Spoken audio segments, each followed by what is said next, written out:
ओम श्री गणेशाय नमः। श्री शिव महापुराणे विद्यायां रुद्र संहितायां द्वितीय सती खंडे अथ सप्तमोऽध्याय। हिंदी अनुवाद। ब्रह्मा जी ने कहा, हे मुनिवर, उसे वरदान देकर शिव जी के अंतर ध्यान हो जाने के बाद वह संध्या मेधा तिथि मुनि के पास गई।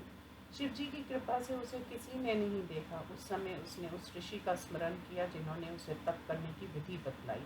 हे महामुनि, ब्रह्मा जी की आज्ञा से ब्रह्मचारी का वेश धारण कर वशिष्ठ मुनि ने उसे तपस्या करने का उपदेश दिया था। तपस्या का उपदेश करने वाले उसी ब्राह्मण ब्रह्मचारी को संध्या मन से पति रूप मानकर महायज्ञ की जलती हुई आग में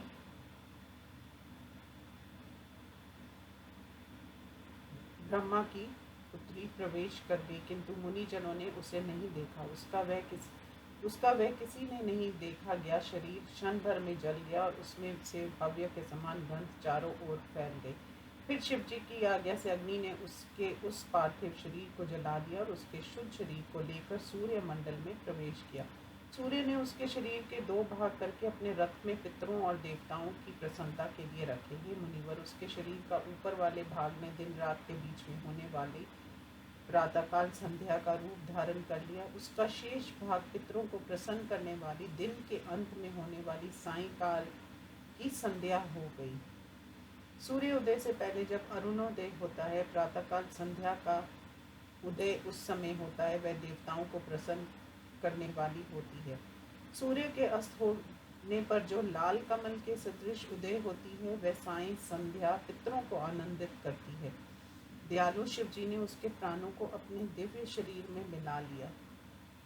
हे मुनिवर, यज्ञ की समाप्ति हो जाने पर मुनि मेधा तिथि ने यज्ञाग्नि के बीच में से तपाए हुए सोने के समान कांति वाली कन्या को पाया। हे मुनिवर, उस मुनि ने प्रसन्नता पूर्वक यज्ञ के लिए उस कन्या को स्नान कराकर अपनी गोद में ले लिया और उसका नाम अरुंधति रखा। शिष्यों से घिरे हुए मुनि आनंदित हुए। उसने किसी कारण से भी धर्म कार्य का विरोध नहीं किया, अतएव उसका ये अरुंधति नाम पड़ा। वे मुनि यज्ञ को समाप्त कर सफल मनोरथ होकर कन्या संपत्ति से युक्त होकर शिष्यों के साथ प्रसन्नता पूर्वक आश्रम में उस कन्या का पालन करने लगे। उस चंद्रभागा नदी के तट पर स्थित तापसारण्य नामक मेधा तिथि के आश्रम में वह कन्या बड़ी होने लगी। जब वह 5 साल की हुई तब वह अपने सद्गुणों से तापसारण्य और चंद्रभागा नदी को भी पवित्र करने लगी। फिर ब्रह्मा विष्णु शिव ने अरुंधति का विवाह ब्रह्मा जी के पुत्र वशिष्ठ जी के साथ करा दिया।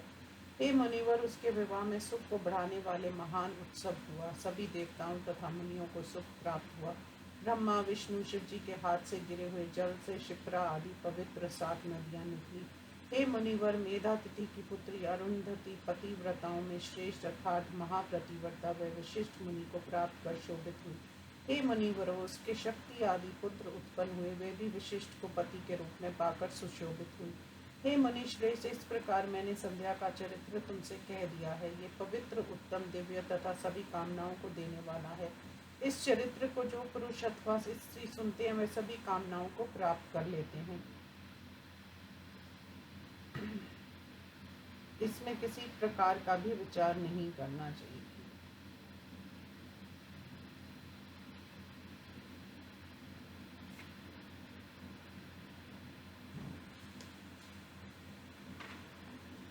अथाष्टमो अध्याय। हिंदी अनुवाद। सूत जी ने कहा, इस प्रकार प्रजापति ब्रह्मा जी के वचनों को सुनकर प्रसन्न होकर नारद जी ने कहा, हे ब्रह्मा जी, आप भाग्यवान हैं, बुद्धिमान हैं, विष्णु के शिष्य, शिव जी के भक्त हैं और परतत्व को दिखलाने वाले हैं। आपने शिव भक्ति को बढ़ाने वाली अरुंधति की कथा सुनाई। हे धर्मज्ञ, अब उसके दूसरे जन्म के परम पवित्र चरित्र को कहिए और पापनाशक तथा मंगल कारक शिव की कथा को सुनाइए। स्त्री को स्वीकार कर कामदेव को जाते हुए देखा तथा संध्या की तपस्या करने के लिए चले जाने पर उसके बाद क्या हुआ? सूत जी ने कहा, इस प्रकार नारद जी की बात को सुनकर अत्यंत प्रसन्न होकर ब्रह्मा जी कहने लगे। ब्रह्मा जी ने कहा, ब्राह्मणों में श्रेष्ठ नारद, तुम शिव जी के भक्त हो, अतएव धन्य हो। शिव जी की लीला से युक्त उस शुभ चरित्र को तुम सुनो। मैं जब मोह युक्त होकर अंतर ध्यान हो गया, तभी से शिव जी के वचनों से दुखी होकर सोचता रहा।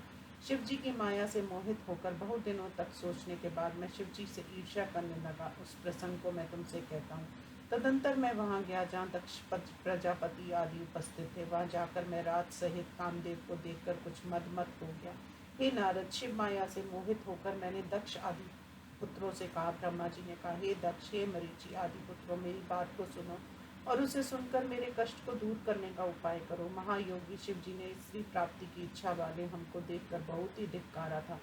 तब मैं उसी दुख से दुखी हूँ, कहीं मुझे सुख नहीं मिल रहा है। जिस प्रकार शिव जी भी स्त्री को स्वीकार कर ले, वह उपाय तुम लोग करो, जैसे वे पत्नी को स्वीकार कर ले और मैं दुख से छूट जाऊं। यद्यपि मेरे विचार से मेरी ये इच्छा पूर्ण होना कठिन है। स्त्री प्राप्ति की इच्छा वाला मुझे देखकर शिव जी ने मेरी निंदा की थी। अब वह मुनिजनों के सामने स्वयं स्त्री को कैसे स्वीकार करेंगे? तीनों लोकों में कौन सी वह नारी होगी जो उनके मन में स्थान प्राप्त कर सकेगी, उनके मन से योग मार्ग को ठुकरा कर मोह उत्पन्न कर सकेगी? कामदेव भी उन्हें मोहित करने में समर्थ नहीं हो पाएगा। वे तो सदैव योग में मग्न रहते हैं, स्त्रियों के नाम को भी सहन नहीं कर सकते। बिना विवाह किए आदि शिव जी मध्यम सृष्टि को कैसे करेंगे?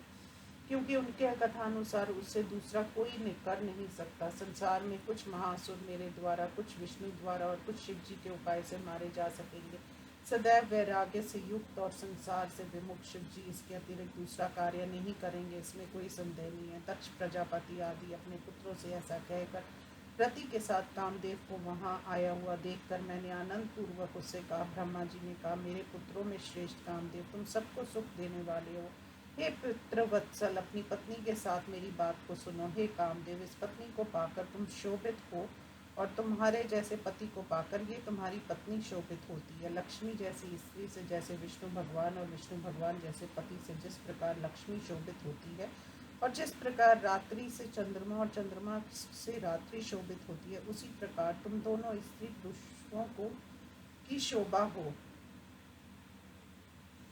अंत तुम संपूर्ण संसार के नेता संचालक होंगे। इसलिए हे पुत्र, तुम संसार के कल्याण के लिए शिव जी के मन को उस प्रकार मोहित करो जिससे शिव जी शीघ्र ही विवाह कर लें।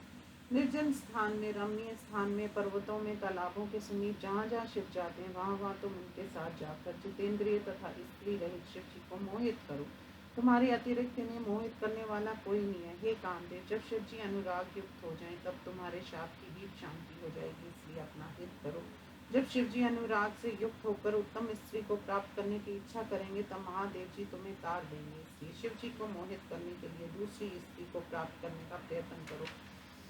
शिव जी को मोहित कर तुम संसार में अग्रगण्य हो जाओ। ब्रह्मा जी ने कहा, संसार के स्वामी, मुझे अपने पिता की बात को सुनकर कामदेव ने संसार के स्वामी मुझसे ठीक ठीक बात कही। कामदेव ने कहा, हे स्वामी, मैं आपकी आज्ञा से शिव जी को मोहित करूंगा, किंतु मेरा सबसे बड़ा अस्त्र स्त्री है, उसकी सृष्टि आप कीजिए। जिस स्त्री से मैं शिव जी को मोहित करूंगा, कहीं उसका मोह ना हो जाए। हे ब्रह्मा जी, उसका उपाय आप कीजिए। ब्रह्मा जी ने कहा, कामदेव के ऐसा कहने पर दक्ष प्रजापति के साथ मैं ब्रह्मा इस चिंता में पड़ गया कि इससे शिव जी का सम्मोहन किया जाए। इस प्रकार चिंता युक्त मेरे श्वास से पुष्प समूह से सुशोभित वसंत की उत्पत्ति हुई। विकसित रक्त कमल के सदृश, कांति खिले हुए कमल के समान नेत्र, सायंकाल उदय हुए संपूर्ण चंद्र के समान मुखमंडल तथा सुंदर नासिका वाला, सींग के समान चरणों में आवर्त काले घुंघराले बाल तथा सायंकाल उदय हुए चंद्रमा के सदृश दो कुंडलों से सुशोभित, मदमत हाथी की सी गति वाला, मोटी तथा चौड़ी जगहें, ऊंचे कंधों वाला, शंख के समान गला, चौड़ी छाती वाला, सामने का भाग उठा हुआ, सर्वांग सुंदर श्याम वर्ण वाला, सभी लक्षणों से युक्त, सभी में अधिक देखने योग, सबको मोहित करने तथा कामदेव को बढ़ाने वाला था। इस प्रकार फूलों को पैदा करने वाले वसंत के पैदा हो जाने पर सुगंधित वायु चलने लगी और वृक्षों में फूल लग गए। सैकड़ों कोयले पंचम स्वर में बोलने लगी, झीलें खिले हुए कमलों से सुशोभित हो गई, जल स्वच्छ हो गया। इस प्रकार के वसंत को उत्पन्न हुआ देखकर ब्रह्मा जी ने कामदेव से मधुर वचनों द्वारा कहा। ब्रह्मा जी ने कहा, कामदेव के सदृश ये वसंत सदा कामदेव का साथी हो गया। तुम्हारे लिए ईश्वर सब सहायता करेगा। जिस प्रकार अग्नि का मित्र वायु सर्वत्र उसकी सहायता करता है, उसी प्रकार ये तुम्हारा मित्र सदा तुम्हारे साथ रहेगा। भीतरी आनंद का कारण होने से इसका आज से वसंत नाम होगा। ये तुम्हारा अनुगमन तथा संसार का मनोरंजन करेगा। ये वसंत का श्रृंगार मलाय नील है, तुम्हारे साथ इसकी मित्रता होगी। ये तुम्हारे वश में रहे, रति द्वारा प्रयुक्त विभोग आदि हाव भाव और 64 कलाएं मित्र की भांति तुम्हें प्रसन्न करें।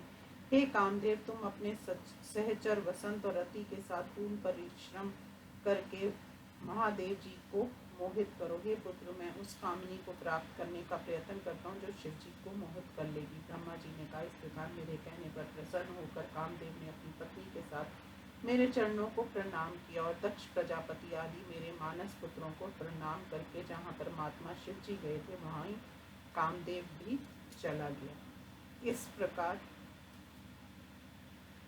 श्री शिव महापुराण में वसंत रूप वर्णन नामक 8वां अध्याय समाप्त।